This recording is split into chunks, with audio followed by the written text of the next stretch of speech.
Hola chicos, ¿cómo se encuentran? Les habla su teacher Ana Goncalves y hoy vamos a continuar con nuestro tema presente simple en la segunda parte y esta vez vamos a hablar sobre el auxiliar das. Recuerden que habíamos hablado del auxiliar do y aquí podemos verlo claramente. El do debemos recordar que trabaja con I, you, they, we and you, mientras que el das va a trabajar con la tercera persona del singular, he, she, it. Debemos recordar muy bien estas diferencias, ¿ok? Aquí no hay variedad. Esto es lo que deben cumplir, ¿ok? Y debemos recordar que los auxiliares do y das van a tener dos usos. Primero, como verbo. Ellos como verbo significa hacer.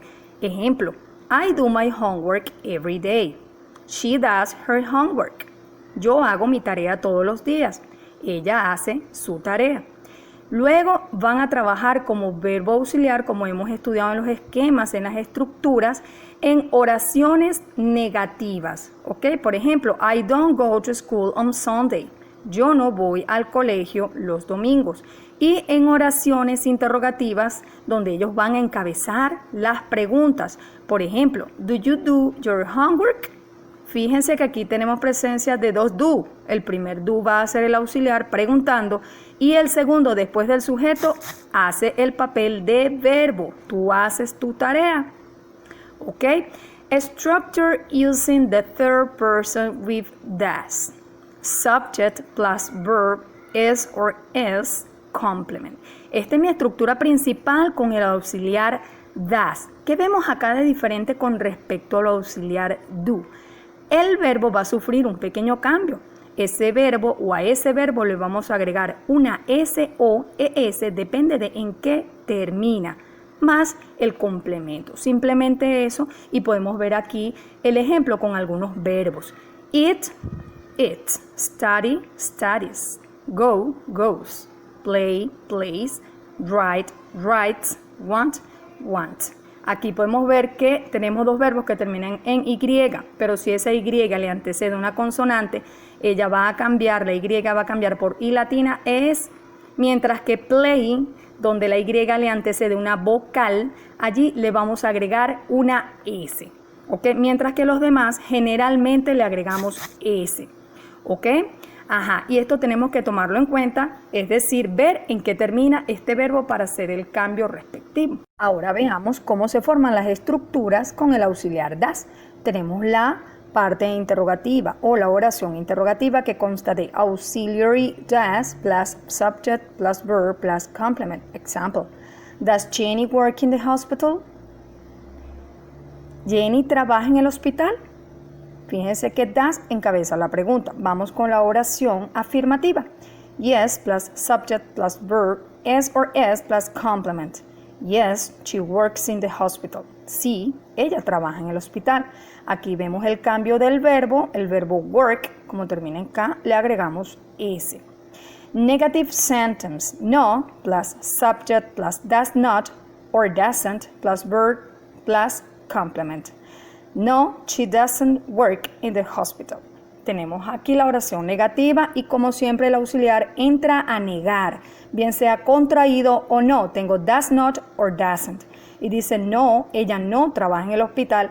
En esta oración es importante recalcar que el verbo no sufre el cambio porque el auxiliar está allí negado, ¿ok? El verbo queda igual como en la pregunta. Y finalmente tengo las respuestas cortas como son yes, she does, or no, she doesn't, si es negativa. Aquí recuerden que no utilizamos el complemento. Veamos el siguiente ejemplo de oración interrogativa. Does she eat healthy food? Y vemos aquí el auxiliar en primer lugar. Luego oraciones afirmativas como por ejemplo she cooks the dinner. Observen el verbo, termina en K, en consonante, le agregué es, ella cocina la cena. ¿Ok? Luego tenemos otra oración afirmativa como dice, he writes a letter. Él escribe una carta. Podemos observar como el verbo termina en E, solo le agregué S. Es una oración afirmativa en tercera persona. Luego tengo la oración negativa que dice, he doesn't eat vegetables. Fíjense el verbo, él no come vegetales. como está negado el auxiliar, mi verbo está normal, no se le agrega S. Tengo otra oración negativa como dice, he doesn't do his homework. Puedo observar el auxiliar contraído y el verbo do, en este caso el verbo do, hacer. Él no hace su tarea. Veamos la siguiente actividad, chicos. Ask and answer using the information given. ¿Ok? Me van a dar el nombre de la persona y luego el oficio. ¿Ok? Por ejemplo, what does Peter want to be? Y respondemos, he wants to be a reporter. ¿Recuerdas la expresión want to be vista con el auxiliar do? Bueno, aquí lo vamos a ver pero en tercera persona. Luego tengo en la segunda, the children firefighters. What do the children want to be? They want to be firefighters. Tercera, Miss Taylor, nurse. What does she want to do? She wants to be a nurse. Aquí preguntamos, ¿qué quiere ser Peter o Pedro? Él quiere ser un reportero. Luego, ¿qué quieren ser los niños? Ellos quieren ser bomberos.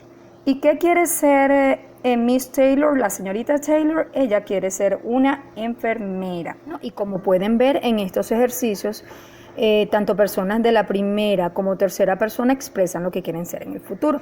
Luego tengo la cuarta, I, scientist. What do you want to be? I want to be a scientist. ¿Qué quieres ser? Quiero ser un científico. Tom and Millie, teacher. What do they want to be? They want to be teachers. ¿Qué quieren ellos ser? Ellos quieren ser maestros.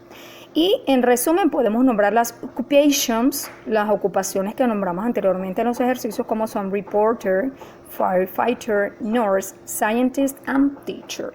Chicos, recuerden copiar las actividades en su cuaderno. Es todo por hoy. Espero les sirva. The class is over. Bye bye.